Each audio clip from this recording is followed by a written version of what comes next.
So I've learned a lesson to just start recording off the bat, because sometimes the most golden shit happens in those moments where it's not being recorded.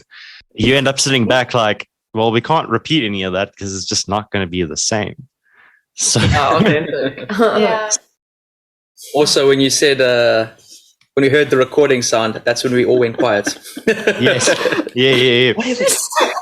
Like, I think Zoom realized they had to start notifying people about that, because I remember the shock that I got when that update hit, where I hit record and I just got deafened by that. We are now recording. I had a heart attack. I was like, oh my God, what is it? No more sneaky records. Brandon, stop playing games. I'm not playing games. Yeah. Okay, yes, carry on, sorry. What games are you playing? He's still doing it. He's not even stopping. He's playing some game on his phone. It's to keep my brain active. Otherwise, I'm going to pass out, I swear. I know the feeling, dude. I know the feeling. So, guys, welcome. So for Brandon, this is the return to Sludge Underground. And it is, if I'm not mistaken, guys, it is Saturn Return. Yes. And I'm stoked. The planet's not material. Nor is it Saturn Return. My God, I didn't even consider that as a possibility until you were until you clarified the planet, and I was like, what the fuck else would it be? And then and then when you brought it up, I was like, oh shit, that makes sense. People can be fucking stupid. Never mind, let me roll them. We have to pronounce it. Oftentimes we sound a bit American. We're like, Saturn Return. I'm not finding. All I'm getting is material shops. What's going on? When I search for this band. So, guys, with the exception of Brandon Kayat, who has been here before, each of you introduce yourselves and what you do in the band. Niggs. Okay, fine. I'll start. I am Mandy James Kayat. Recently married, so changing my name. And I am the lead guitarist of Saturn Return. Yeah, and I am Karis Ben, and I am the rhythm guitarist at Saturn Return. Yeah, I'm Britt. Just Britt. And I'm the bassist and vocalist. Did you say the bassist and vocalist and a slist? I'm Brett. No further explanations. That's all. Durban knows her very well. That's all it really means. Sorry, it sounded funny in my head. Jeez, that came out way worse than I intended. We're off to a smashing start here. Yeah. So we haven't started recording yet, right? Oh yes, we have. So, guys, tell me a bit more about Saturn Return. I haven't had the chance to see you guys yet. So for someone who hasn't listened to you, just to explain yourselves. Well, it's kind of like our sound is kind of like a punky garage style. Yeah, I don't even know what to call it, because it's not quite punk, it's not quite rock. It's something maybe in the middle. It's also got grunge elements and stuff too, though. So it's quite interesting.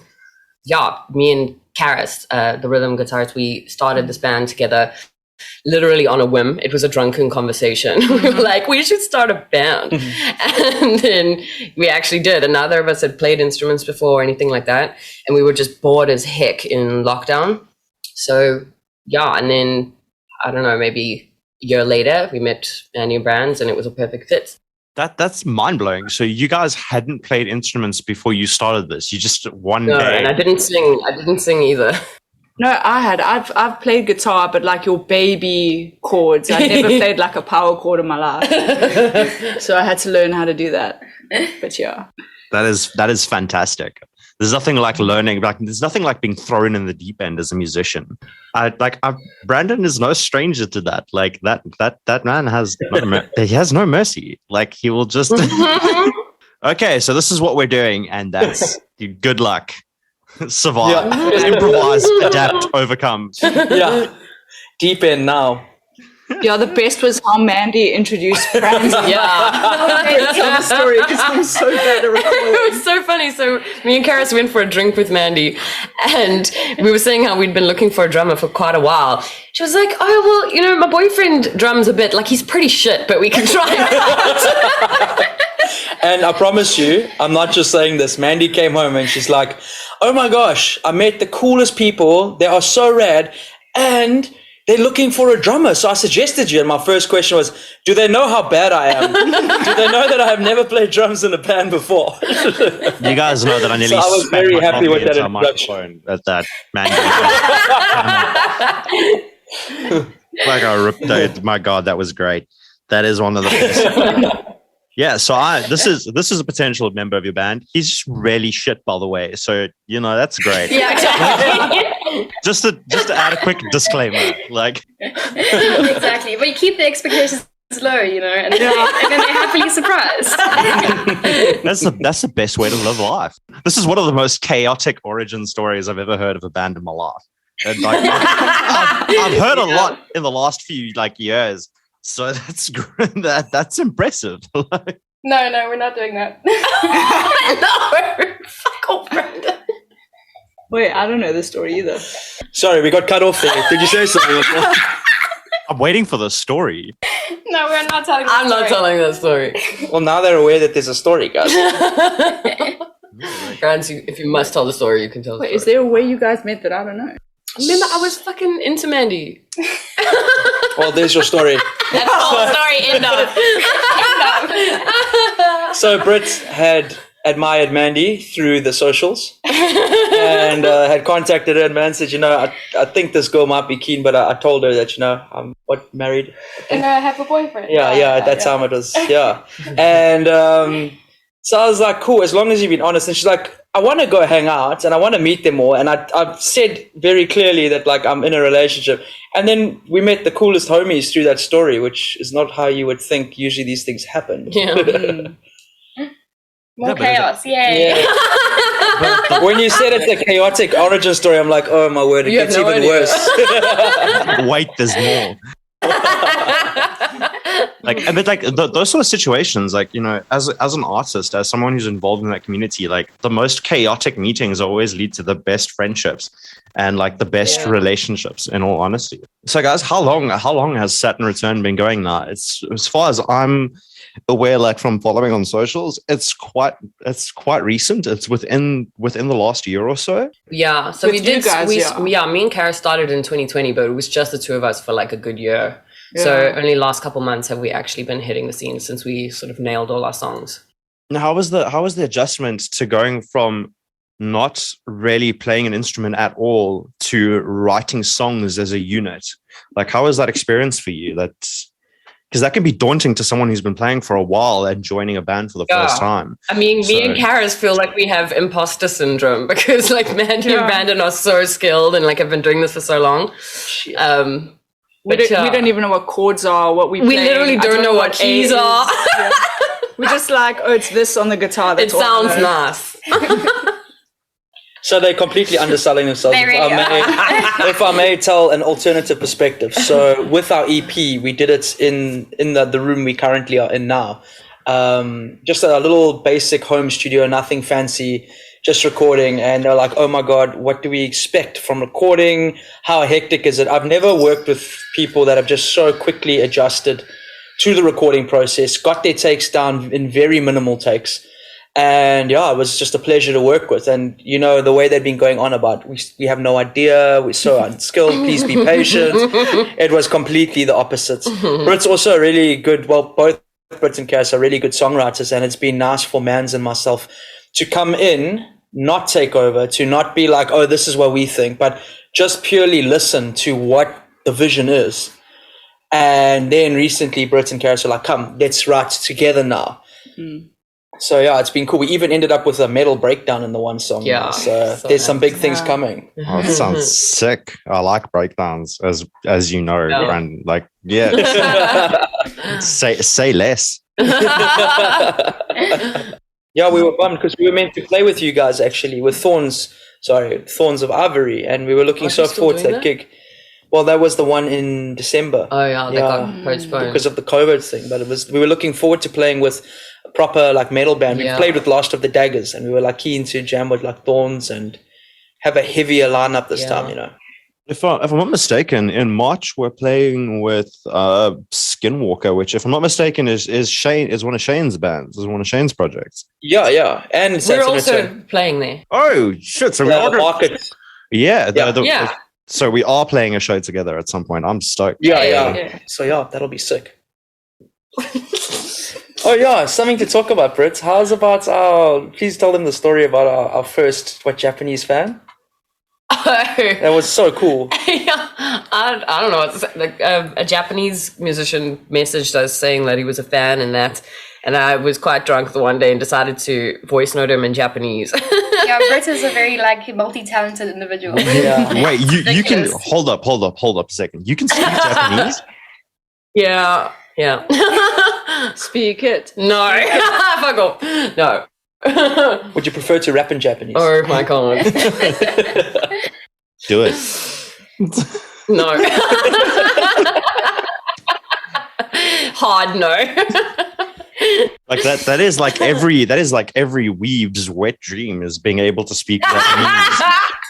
I know. Totally. And I am a bit of a weeb myself. I love my anime. Was learning Japanese something as a result of that, or was it something that was a completely like separate thing that happened? I just wanted to learn it. I don't know. I just wanted to learn it. But you love Japan. And and I did go to Japan after I learned it. I'm sorry, not many people can turn around and be like, oh, I wanted to do it, so I learned a whole fucking language. Right? This is what we've had to get used to with Brit. When we first met her, she was thinking of getting into tattooing, and like 2 weeks later, she had done art that like looks like it came from someone who's been tattooing for like the last 20 years. Yeah. So like we just kind of always feel inferior, and just this woman's just lining up skills left, right, and center. You know what? Next year I'm going to run for president, and then just, like the world is at your mercy. You just one day you're going to turn around and be like, you know what? I'm tired. Like the world is over, and so be it. So yeah, that Japanese fan was really stoked. Yeah. What did he say to you? He was like, "You changed my life" or something. I don't know. I can't It's like a dream come true. That's so sweet. It's dope though. Like receiving like feedback like that as a musician is somehow both humbling, but also just one of the most exciting things. Just to have had an impact in someone's life. Yeah, it's just it's having that kind of reach and having that kind of I guess the best way to say it is power. It's immensely rewarding. It's one of the most rewarding aspects of music, is to have an impact in people's lives. But at the same time, I'll never forget going to Robson's, our first ever official gig. We'd played like an online stream before that, but we had just released one song 2 days before. Yeah, it was just a single that we released 2 days before. And at the gig, obviously nerves are there because it's your first show live in front of people. Everyone was feeling it. And couldn't believe it. Like, we were playing and people were singing lyrics back to us, and it was just incredible, that feeling. Yeah, it really was. Yeah, I can imagine, man. Like, especially you're a seasoned musician. I mean, you're no stranger to being on stage. How was it adjusting to? Was this the first time that you had played drums in a live setting, or? I'd played like drums once or twice live, but never for an actual practiced thing. So I was a bit like intrigued and wanting to take the challenge, but at the same time, just being very transparent at all times and being like, guys, this is the level that I come at. I'm going to push harder, but I'm very excited for this. But please just understand that, I'm not like a professionally trained drummer or anything like that. Something that was incredible, though, was I'd always wanted to play in a band. Like you said, I played in quite a few, and it's always been male dominated. We've played, I've had bands with Mandy before, but it is like one girl, three guys, and this, I've always wanted to play with a very female energy for a change, and it has been better than I could have imagined. I was very excited for it, and just following the lead of these two genius masterminds as they brought us into their project has been such an awesome journey, but also not listen to what we have to say and just session for this. Very much like, what do you guys think? Do you want to write this part, you know? So it's been really cool and an integrative like approach, which has been amazing to be a part of, especially speaking from like a male perspective, you know? Sorry, the only as great as that was, the one thought that crossed my mind is you're basically Ladybeard. Yes. we joke sometimes. I like wonder how many people like look at the band, can't really quite see the drummer at the back and go, wow, that lady's got a really massive beard and hairy chest. You guys should totally get him like one of those like Japanese maid outfits. Yeah. Sorry, Marcel, I think the Wi-Fi is breaking up. Driving through a tunnel. Right through a tunnel. I would pay good money to see this. Like, I'm just putting it out there. I second this. Yeah, me too. Yeah. Well, he wears makeup already. It's like a baby step. Yeah. Yeah. You know that deep end, Brandon, you're so familiar with it. You just take that leap. I still fear my father. That man could kill me in a heartbeat. I'm joking. My father's lovely. Just to clarify. Lovely. That sounded like fear. Love you, Dad. So, like you guys were saying that you all have sort of an input into the songwriting side of it. Like, so individually, what is your sort of inspiration for songwriting? What do you pull from, and what do you write about specifically? Is there any specific thing that you draw, like place that you draw from, and what type of message are you sending? This is all Brits. Okay, so yeah, I mean, me and Karis mostly wrote the first album. Now Mans and Brands have gotten involved in the writing process for our second one. But the first album is literally like a heartbreak album. It's literally just songs about getting fucked over. We've heard the lyrics. You don't want to be an ex of Brits. Yeah, true. This girl's brutal with the pen. My favorite is I wish that your dick was as big as your ego. Oh, that is some emotional damage right there. Dear God. No damage. Holy shit. So yeah, but our second album is changed quite a lot from that. Not only is our sound sort of going a bit heavier, but the themes are a lot more, I don't know, expansive. We diving into feminism and depression. Yeah, just like way more, I don't know, intense shit. Like, to also have like that broader spectrum of, writing material, or that covering those different areas, you end up reaching more people. But there's nothing wrong with a heartbreak album either, because sometimes someone just needs a song to get that off their chest. Like, so it's Absolutely. Just as much as you were getting something off your chest writing it, someone may translate it to their own situation and get something off their chest. I think even the new stuff, just listening to the little bit of lyrics that I've heard so far, like, also offers a lot of that, but in a different way. Just having to deal with like very toxic elements in society and overcoming that and not allowing it to like pull you down. Yeah. It's been really cool. Just the music, like, it's quite empowering through this very horrible experience that's being spoken about, and it's incredible.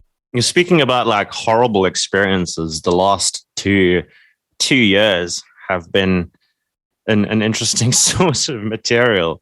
How has COVID treated you guys as artists? And for like, Jesus guys, fuck, sorry, I'm tongue tied. That's that my brain is I'm slowly but surely shutting down, like at work, just finishing the day. But now, like, having started music in what is arguably one of the hardest times to be doing music in a scene that is already difficult, like you're the second like group people that I've now spoken to who are doing this. How has that experience been for you guys? Well, it was actually kind of, I don't think we would have started if it weren't for COVID, which I know sounds weird, but it was because we had so much time on our hands, and like we're bored out of our minds, obviously in isolation and stuff. And that's when we decided to start this project. But it became tough when we were keen to get out there, like we were ready to go, and obviously no gigs were happening and everything was still shut down. But yeah, I don't know. It wasn't terrible for us actually. Gave us the time we needed to refine our skills to be able to. Because we were still learning at the end of the day as well. It's interesting because like I spoke to an artist named Ash Kun quite recently. She also started her music career now within COVID. Her words were, I had nothing left to lose. Like I didn't have a job anymore. I didn't have anything else. You know, they just dove into it. It has been interesting because, like, for example, Mans and I often have this debate. Mans is more like enjoys putting videos together and showing her music that way. Don't like video as much. I always feel like so much pressure, but I love being on stage. And we have these different vents, and I feel like really it's been a whole side of me, like, and not just, you know, like people that aren't musicians I found are quite quick to group it as, oh, that's a cute hobby. You must enjoy it, you know, like while you can, you know, enjoy the boyish dream. Yeah. But they don't realize how much of an integral part it is of who we are.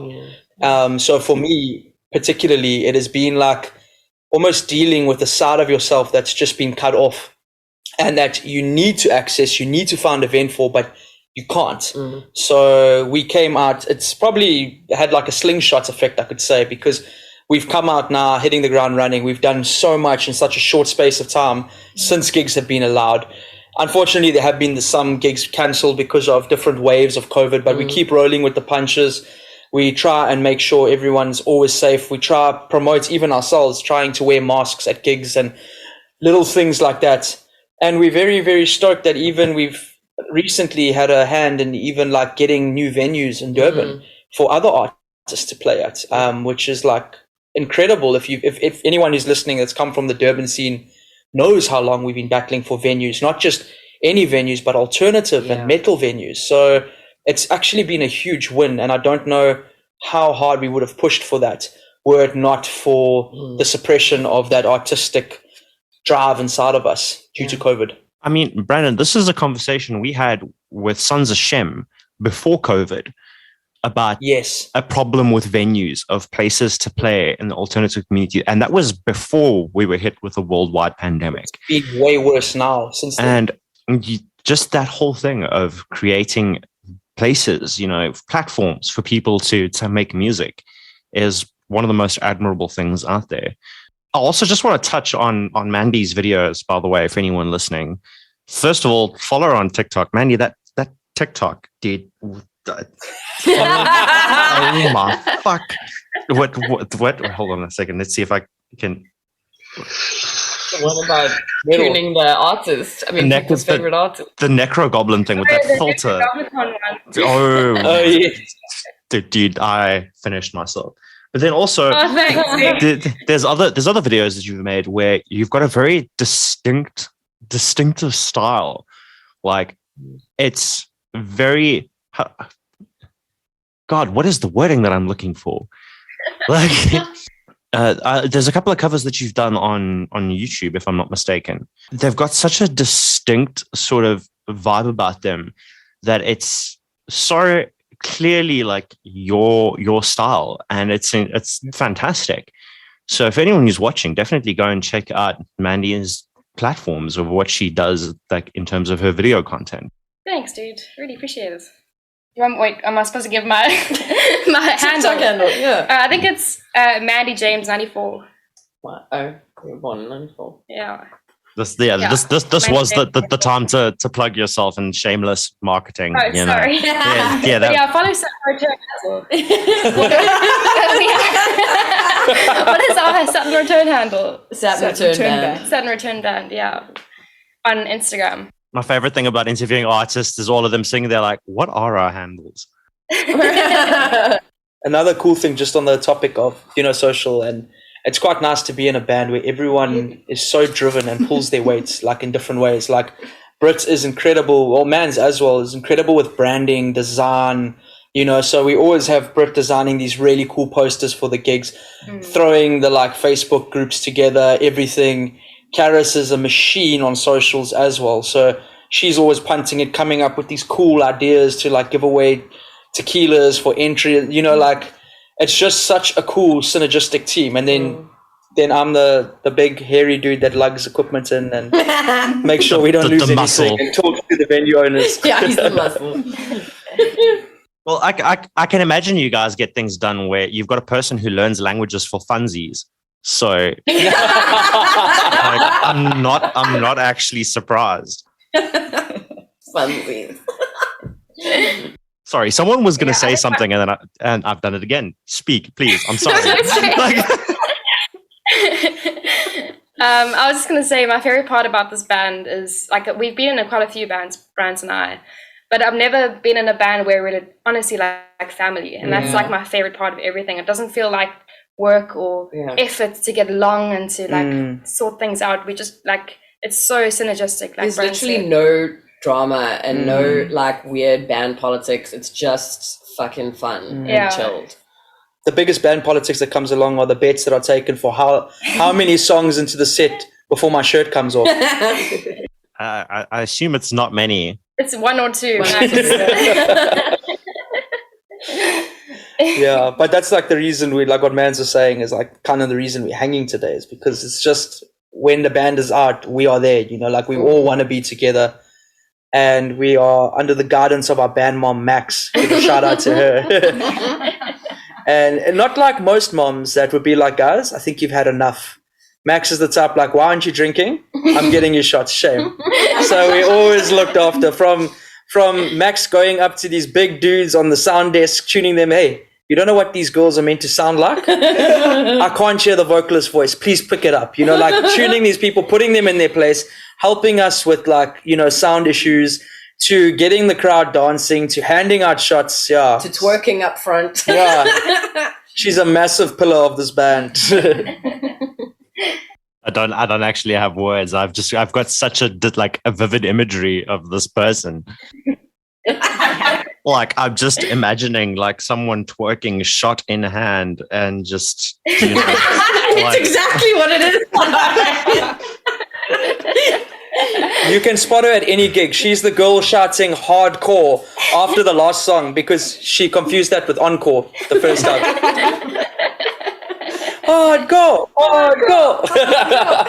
There's nothing like an inside joke between a band and their friends and fans. Another tradition that was started was the slap. Basically, the first time we hung out as a band, Brandon was fading hard, and I decided to slap the living shit out of him. And it worked. But ever since then, it's become a thing now to slap each other when we're drunk. And we give like a rating, like, do you want a 1 or a 5 or like a 7, or what do you want? Yeah, like we literally ask for the level. Like, do you full send it? Do you just I do. And I also do it on stage. So like towards the end of the sets, I ask somebody to volunteer to come up for a slap. And a kiss. You guys should mic it and make it part of an album. Yeah. That's actually a good idea. Sample it in for the snare drum or something. Yeah, dude. Yeah, last night I was promised what, a 7 last night, and I got given 3 10s in a row by Mandy. I don't know what I did to tick her off, but yes, my jaw's still not clicking properly today. Oh, you make me sound so abusive. If anyone out there is looking to adopt a beautiful drummer, please just Mandy, like you sounded far too innocent there. Like that was. She is though. She's salt of the earth purity. That's what she wants you to believe. She's got hands, apparently. She likes to throw them. No comment. So this has turned into a domestic violence intervention. And so metal. Consensual domestic violence. Oh, that's isn't that just BDSM?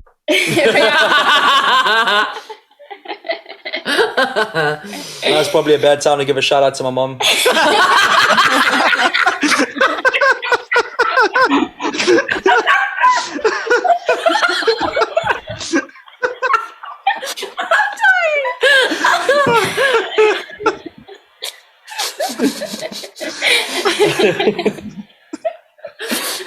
So in closing,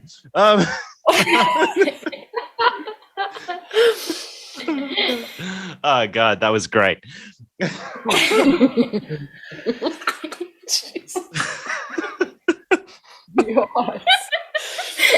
Sorry. Oh my God. Okay. Sorry, Yes. go on. Go.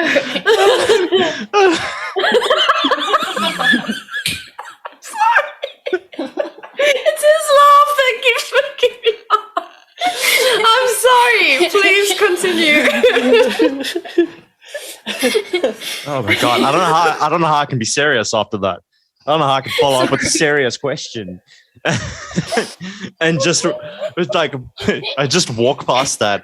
What are your guys' plans for 2021? You're obviously working on new material. You're obviously working on writing new songs, as you guys have been talking about. And are you guys planning on recording another album within this year as well? Yeah, definitely. So we're planning on actually doing our proper like album recording coming up now, like end of Feb into March. And yeah, we're hoping to have a full album, I'd say in the next few months to release. Yeah, so we can promote it and yeah. Are you guys And going then through the also- home studio sort of vibe again, or No, proper studio. okay? Studio. I'm sure you know Rudy from. Hate speech. So I've gone. The kickstands. No. Oh, the No, what's kickstands. his middle band? Yeah, He's in a metal band as well. I can't remember the name. gone completely blank. I know all the O's. same. And you've played with them, Marcel. Yeah, Rudy would be from it's the kickstands and from Yeah, Become the Watcher, isn't it? Rudy, thank you. Yes, That's it. Yes. So he's doing our album for us. That It's is gonna be awesome. And then we also like got our hands full at the moment. We've got the gig next week. Thursday is the first alternative. It's Alive. The event's called Alive that we're running every Thursday at this new bar that we found, or club called Altitude. Right, and it's ironic because we're trying to create an alternative venue, like similar to what Burn used to be. And ironically, it's literally 2 streets away from Old Burn. So we're so excited about that. We'll be playing there on the 10th. And then on the 12th, we'll be at Robson's for a big show with The Kills, Skinwalker, and Habit 2. So we're looking forward to some jam-packed gigs coming up now. And yeah, that event that we're running is going to be every single Thursday. So we're so excited to show Durban something familiar from the old days. You know? No, that's I like a lot of people like even now to this day. Like I moved to Durban just after Burn closed down, and people still talk about the times that they had there. Yeah, they do. Like no one's really been able to recreate what was experienced there, and it's I really hope that sort of community can come back together. We've been getting so much good feedback from people. Yeah, Oaks they're are- so and amped. And one of the biggest projects with that we want to try eventually get in is once people are comfortable, because it's not the current demographic there is not quite alternative, music fans. So we want to like introduce them to alternative music, get them in slowly, and then eventually when things are going well, start having metal gigs in Durban again, which has been way too long since we've been to a giant ass mosh pit Yeah. or sweat pit, as Durban would have it. Yeah, it gets pretty fucking moist down here. Brandon, there's a photograph of me. When we did the tribute show, Yes. there is a photograph of me in the crowd, and I think I'm actually standing next to Mandy, if I'm not mistaken. I want to Yes, find I them. know which photo you're talking about. And I am soaked, right? Like, Yes. I am. I think that's a rapper name right there, bro. Your rapper name, Moist Marcel 031. Oh no, dude, I'm already. That photo was crazy. It's already sweet bitch vanilla. There's a. Nice. Sorry. I've already been tagged. Sorry, already branded. Speaking like Brandon, are you planning another tribute show at some point down the line? Yes, we are most definitely, but not within the first 6 months at the moment. But you'll be one of the first to hear about it as the legendary Linkin Park tribute. God, I don't know if we'll ever get that same lineup again, but fuck, it would be worth it just for that. Yeah. It's fine. We can move to the Linkin Park tribute band in Dropped A. Hey, Marcel. Marcel does a whole bunch of videos of Linkin Park and songs that he's heard, like more commercial songs played in like the heaviest. So cool. Just That sounds brutal. I'm funny enough, I'm actually working on a part 2 of the Linkin Park in Drop A. I saw. I'm excited. It's taking me a little bit longer because I'm putting a lot more work into it. It's a lot more refined. I've learned a lot since I did that first video. As it is with being an artist, you learn from every endeavor that you take on. You learn something, and you do each next thing a bit better. That's just that just sums up being an artist, being in a band, being in a community like that. Like you learn from everything, and the next time you'll do it better and faster. Well, not faster in my case. I've just been fucking useless. But, you get the point. Like something I just wanted to say that I don't know if you guys could just back me up if you feel the same, but like it's been really cool. There's been some downsides to being in a female-fronted band in the sense of sometimes, people will talk down to them and it's completely like for example, Mans would be talking to someone and say, oh, I play guitar in a band. Oh, before this male has like even asked her how long you've been playing for, what do you play? It's, oh, you must go learn power chords. They'll change your life. And Mandy's like, bitch, the power chords like 2 years ago. Yeah. Like, so there is this condescension within a lot of males that approach the band sometimes, which sucks. But the overall, which has been so nice, and just a shout out to Durban in general, has been so much love coming through from people. Event owners like Heather from Westville Warehouse, who's constantly punting us because we're female fronted and because she wants to see powerful women taking the stage, there's a lot of cool people that have really responded well and seen like, it's nice to see powerful women kicking ass and doing amazing things. Let's get them as much spotlight as possible. And just a shout out to everyone who's helped with that along the way. It's been truly like overwhelming and amazing. Like I can completely understand that condescending tone that some people take, especially to a female-fronted band or a female member of a band. Having been in a female-fronted band myself, I've also experienced this, and it's frustrating because it takes away from their achievement as an artist, because you just fucking assume that they don't know what they're talking about. And exactly. It's immensely frustrating, especially when it's someone that you work with, their work ethic, and respect. Yes. And it frustrates me to no end. I can understand how that would irritate you. There's like a definite energy of like, it's like they're good for women. Yes. It fucking pisses me off. But it has been nice to see the other side of that, where there's been a lot more support, which has been great. There really has been actually a ton of support, obviously especially from women, but like people are just stoked to see something different on stage as well. Luckily that sort of mentality is slowly but surely fading away. Like it's as people are becoming more aware of, you don't have to be a man to be a part of this. You don't have to be, it's not as male dominated industry as people expect it to be. And like I said earlier, it's been so refreshing not being in a male-dominated energy in this band, Not that there's anything wrong with being in that, but what a change of pace. What a change of like creativity and synergy in the band. That's just been incredible to work with. No, that's good to hear. I'm so stoked to hear that. How are your guys' hangovers treating you? Not good. Fading. I'm going to eat like 3 pies after this.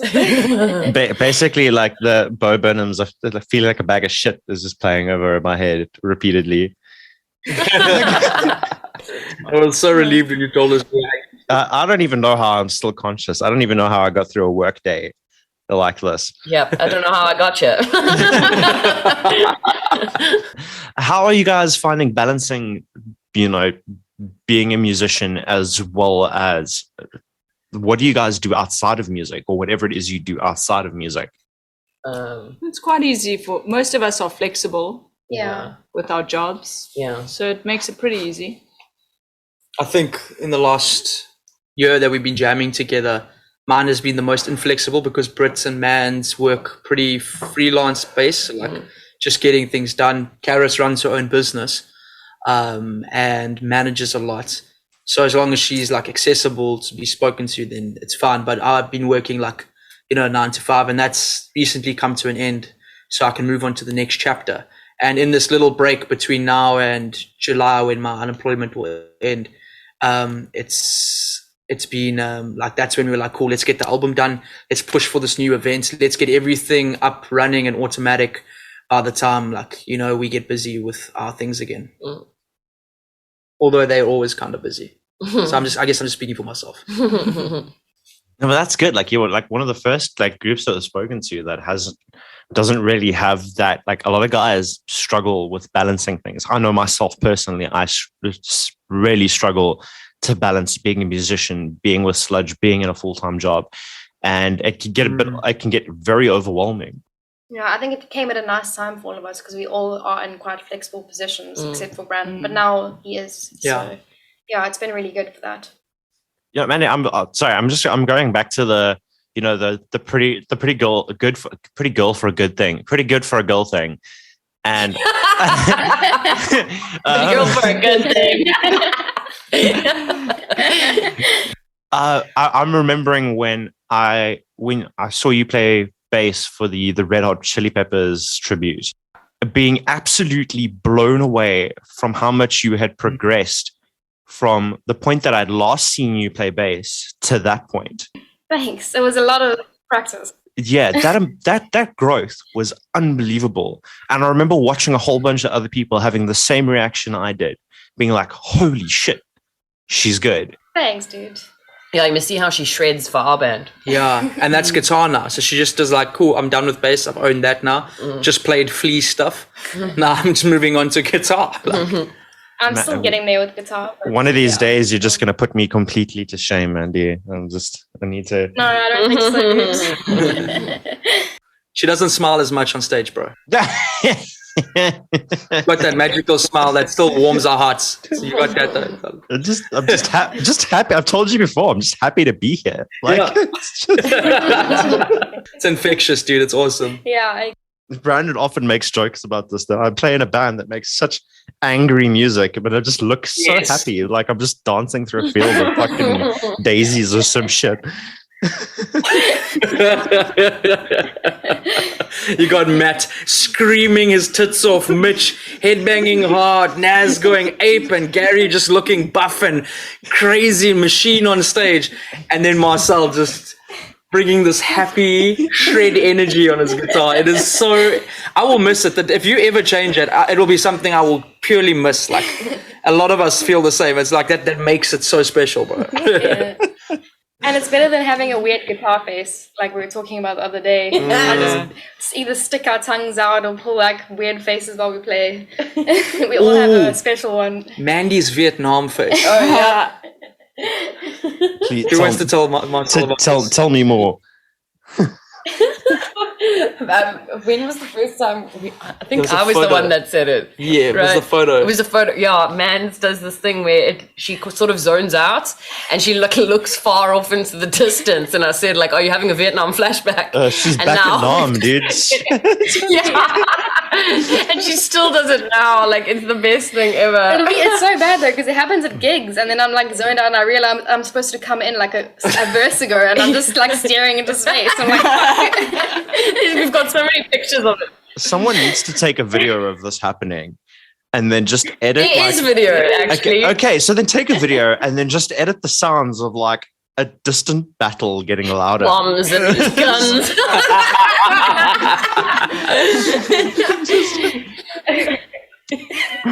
Oh, that is a very tasty idea. Good idea. That belongs on your social medias. I have to put that out. Use it as an album art. At least you don't look like you want to destroy the world. Yeah, Brandon just looks really angry when he drums. Yeah. That's why they hide me at the back. Man. This has been great. I've had a lot of fun chatting to you guys. Shit. This has probably been one of the most fun fun chats I've had in a while. Like I've And that's saying a lot considering how rubbish we all feel. Yeah. Just camaraderie and feeling like dog shit.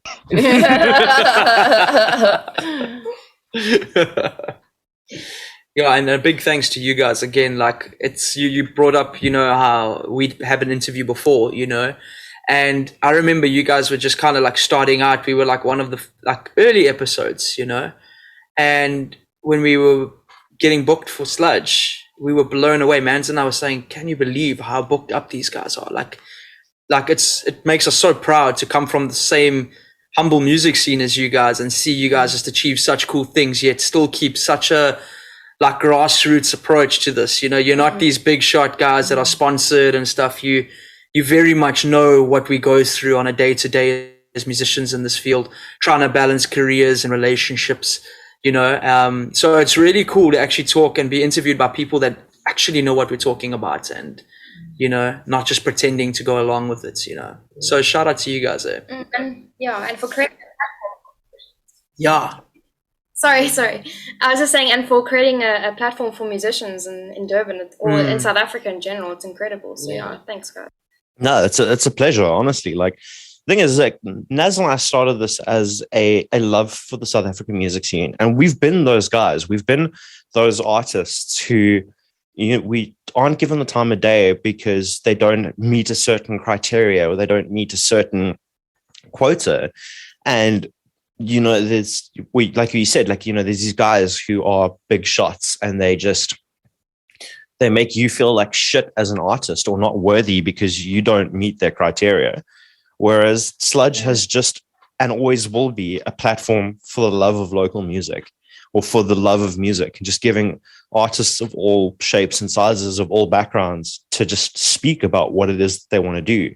And like, we love it. We honestly love speaking to artists and just, I hate your shirt, Britt. I feel like I'm about to catch a slap on recording here.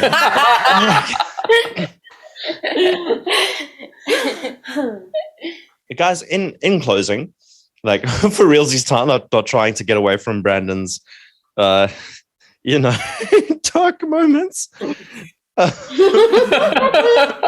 Where can people find you on social media? This is the point to do your social plugs. Where can people find Saturn Return? Where can they find your music and you guys as artists and your respective projects as well? Basically, you can just follow us on Instagram. We have our Saturn Return band accounts, and we'll be on TikTok soon, but Instagram is probably the best place to follow us. Anything else that comes out, we'll just direct from there. We are on Spotify as well. We've only got 2 singles on there right now, but like you said, we're recording the full album. We're on all the music. All of them, yeah. Sorry, I would say music. Spotify, but everything. Yeah. YouTube Music, Apple Music, all of those major ones at the moment. So we got 2 singles up, a third one coming for part of our EP, and then, as Karis said, an album coming within the next few months. Might still be quite a while, but we going to be all over Durban doing crazy cool things. Yeah. And every time you guys you're supporting the scene and telling these venue owners, do more bands, do more alternative events, So I think sometimes the people forget how much power they actually have on determining what venues do. Yeah, no, definitely. Because at the end of the day, a venue is there to cater the people who want to be there. Nothing worse than planning a big like metal show or something and only like 10 people rocking up, and you're just telling those owners, we don't support metal much, when in actual fact, everyone's keen, just a little bit of rainy weather or something stops it. Yeah, that's unfortunately, honestly, my hope is that the whole absence makes the heart grow fonder thing, especially with COVID having had such a big impact on the amount of shows that have happened, that people will take the opportunity to go see some live music. But guys, this has been arguably one of the greatest chats that I've had so far. Thank you so much for taking the time to have a chat with me today. And what song do you guys want me to play out this episode with? Oh, I think High. Yeah. Yeah, fantastic. A song called High. High it is. Yeah. Thanks so much, eh? Thanks so much. Thanks. And happy recovery, bro. Likewise.